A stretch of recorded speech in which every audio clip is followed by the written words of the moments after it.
Конечно, был серьезный резонанс и подключилось очень много различных СМИ. Буквально после резонанса мы обнаружили, что возбуждено уголовное дело.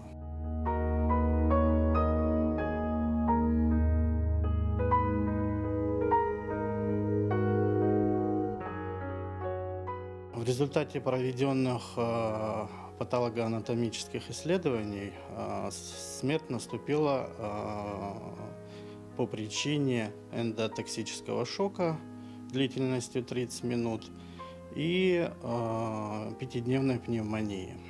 По данному факту проводилась доследственная проверка, в результате которой было принято решение возбудить уголовное дело по статье 109, часть 2.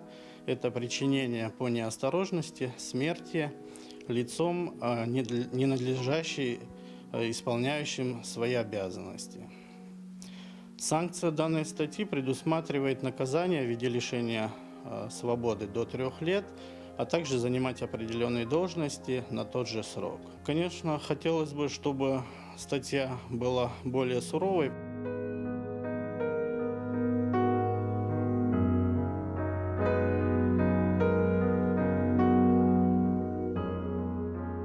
На данный момент следствие продолжается, и мы ожидаем очередных приглашений в следственное управление для того, чтобы проводились определенные следственные действия.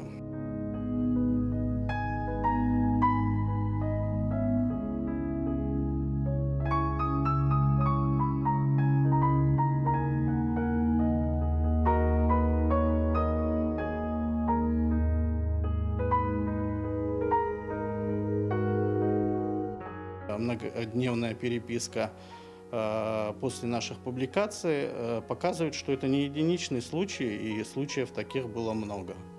И с участием в том числе этих докторов, которые принимали в тот день. К сожалению, были летальные исходы, но мы подробно будем эту информацию передавать следователю.